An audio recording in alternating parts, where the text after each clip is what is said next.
Moi qui d'habitude est assez réfractaire au found footage, je viens de voir un film japonais qui maîtrise parfaitement son média et qui m'a mis une claque dans la gueule. Ça fait du bien.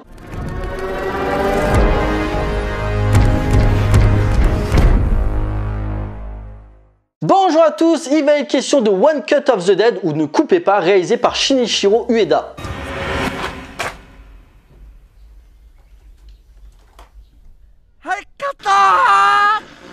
L'histoire, une équipe est en pleine préparation pour le tournage d'un film de zombies amateur dont l'originalité est d'être filmé en un seul plan séquence. À part le réalisateur qui se donne vraiment à fond, les techniciens et les acteurs ne semblent pas spécialement concernés par la qualité de l'œuvre. La situation va cependant dégénérer lorsque de véritables morts-vivants débarquent sur le plateau et commencent à attaquer l'équipe. Petite comédie horrifique japonaise sortie dans son pays depuis 2017, d'abord sortie dans de petites salles, mais le bouche à oreille a été tellement positif qu'il a eu un méga succès. Depuis, beaucoup ont eu la chance de le voir dans différents festivals, mais nous on a vraiment dû attendre 2019 pour qu'il puisse sortir dans nos salles. Mais comme il a été très mal distribué, je l'ai loupé, ce qui me gonfle énormément parce que si je l'aurais vu l'année dernière, je pense clairement qu'il aurait été dans mon top 2019. Mais bon, c'est trop tard. Le film est une véritable surprise et un vrai coup de cœur. Que ce soit pour les amoureux de films d'horreur, en particulier le film de zombies, mais pas que, et je vais vous expliquer pourquoi. Réalisé pour quelques milliers de yens, autant dire des miettes quand on voit les grosses productions actuelles, Shinichiro Ueda arrive malgré un manque flagrant de moyens à nous proposer une comédie burlesque vraiment inventive et en même temps à questionner notre rapport au cinéma, en particulier les conditions de tournage. Et là par contre, je suis désolé, mais je vais devoir spoiler pour illustrer mon propos parce que sinon la critique va pas durer très longtemps. Car les 40 premières minutes confirment à la base nos craintes. Tournage amateur, acteurs pas très concernés et équipe technique peu investie. Seul le réalisateur s'énerve et veut les bouger pour que le travail soit fait correctement. D'un coup, t'as les vrais zombies qui débarquent, t'as la peur qui s'installe, mais le réalisateur continue de filmer. Du coup, se pose la question du brouillage des limites entre fiction et réalité. L'histoire avance, les personnages essaient tant bien que mal de survivre. Ça se bastonne, il y a du sang, ça part dans tous les sens et puis au bout de 40 minutes, après que le dernier survivant ait tué la dernière personne qui lui voulait du mal, la personne fait un regard cam en plongée. La caméra en hauteur recule pour qu'on puisse voir un signe démoniaque sur le sol et d'un coup s'affiche One Cut of the Dead, donc le titre du film, puis générique. Tout ce que tu avais vu depuis le début, c'était un film. Commence la deuxième partie juste après le générique qui te fait un retour en arrière d'un mois et nous assistons à la production et à la préparation de l'œuvre que nous venons de voir, ainsi que les conditions de tournage pour l'élaboration du film. Le manque de moyens et la fabrication en direct de One Cut of the Dead, mais aussi du plan séquence diffusé en direct à la télévision. En gros, on assiste à une véritable mise en abîme d'un film dans un film. D'un essai d'un film de zombies en DTV, Ne coupez pas plonge le spectateur dans une vraie réflexion sur le cinéma de genre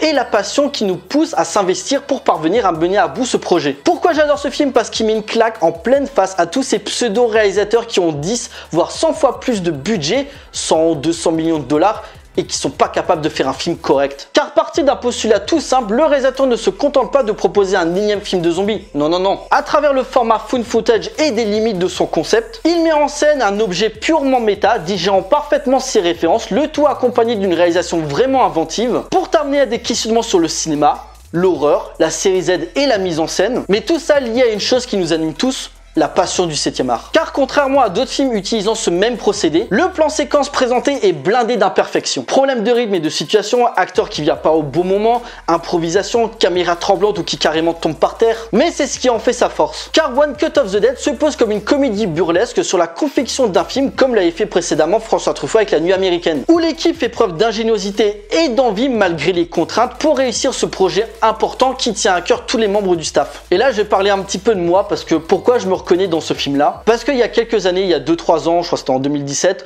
j'avais co-réalisé avec un ami Jérôme, que je salue, un film d'horreur, un petit court-métrage de 15-16 minutes qui s'appelle Death House. Et comme One Cut of the Dead, là encore pire, nous on n'avait pas de budget, on s'est démerdé. On a dépensé 30 € pour louer le bâtiment dans lequel on tournait, un budget bouffe pour manger pendant les pauses, ou je crois que je suis allé vite fait au magasin pour acheter 30 € de faux sang. Et c'est tout. Mais on avait envie de le faire. Mais il n'est pas parfait. Aujourd'hui, tu le regardes, on voulait faire un film d'horreur à l'ancienne. Et quand tu regardes le montage final, le jeu approximatif des acteurs, certains effets qui sortent pas bien, c'est plus une comédie horrifique qu'autre chose. Tu vas te marrer si tu le regardes. Mais on avait envie de faire un film d'horreur. On a trouvé des acteurs, on a ramené notre matériel et on s'est démerdé. D'ailleurs, je vais voir avec mon pote Jérôme si on peut essayer de le mettre en ligne. Comme ça, vous pourrez jeter un coup d'œil. Et ce que je veux dire avec tout ça, c'est que vous n'avez pas besoin d'avoir forcément beaucoup d'argent pour faire un film. Si vous êtes motivé, vous avez vraiment envie de faire un film, que vous avez une histoire qui vous tient à cœur et que vous avez envie de la raconter, tu te prends une caméra, tu regroupes quelques potes à toi qui sont peut-être pas forcément acteurs, mais qui savent un minimum jouer, tu te prends une équipe technique qui te soutiendra du premier jour de tournage jusqu'au dernier,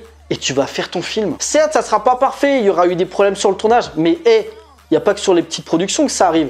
T'inquiète pas qu'il y a des grosses productions qui ont aussi subi ça. Il y a pas longtemps, je me le suis rematé parce que je l'ai en Blu-ray, j'ai regardé un petit peu les bonus. Les Dents de la Mer de Steven Spielberg, je peux dire que ça n'a pas été une partie de plaisir. Hein. Le tournage devait durer 3-4 mois et finalement il s'est étalé sur 1 an presque. Les habitants du village où se tournait le film, ils ont commencé à en avoir marre, ils ont même limite volé du matériel. Je peux dire que Steven, il était un petit peu énervé. Pour le monstre, ils ont confectionné des requins et avec les machineries qui vont avec pour le faire bouger durant les scènes d'action. Et bien sur les 3, il y en avait 2 qui marchaient pas et le 3e il marchait quand il avait envie. Et pourtant, les Dents de la Mer aujourd'hui il est considéré comme un chef-d'œuvre, donc ça veut rien dire. Parce que même aujourd'hui, tu crois que sur les grosses productions tout se passe bien, parce que quand tu vois les interviews du réalisateur ou des acteurs, ouais, c'était apéro toute la journée, on s'enculait dans les douches, c'était trop bien. Je peux te dire que sur le tournage, c'était autre chose. Hein. Le réalisateur s'engueulait avec les acteurs, l'équipe technique, le son des fois ne marchait pas, la lumière n'était pas placée là où il fallait. T'inquiète pas, sur les tournages, il y a eu des engueulades aussi. Hein. Mais s'il y a la passion qui t'anime, lâche-toi, prends une caméra ou même un téléphone de bonne qualité et fais ton film. Si y a une histoire que tu as vraiment envie de raconter, pas forcément un court-métrage, hein, tu peux aussi faire éventuellement un documentaire sur un sujet qui t'intéresse, peut-être pour commencer, et si tu te sens en confiance, fais un long-métrage. Parce que si tu le fais pas, ton projet il va traîner dans les tiroirs, et personne va le faire à ta place. Et même ce type de projet, ça arrive aussi sur YouTube. Il y a des youtubeurs que je connais, les associés du diable, outre ses critiques, des fois il met aussi un petit peu de la mise en scène avec ses différents personnages. Toari House qui fait des critiques de cinéma d'horreur mais qui à côté a aussi fait des courts-métrages. Az l'épouvantail qui début d'année a fait un gros épisode d'1 heure sur Freddy contre Jason mais qui à côté a aussi mis de la fiction, il y avait une équipe derrière. Voir The Film Talker qui outre ses critiques de cinéma, s'est essayé à des projets plus ambitieux. Il a notamment fait 2 documentaires, un sur Martin Scorsese et récemment sur Sergio Leone.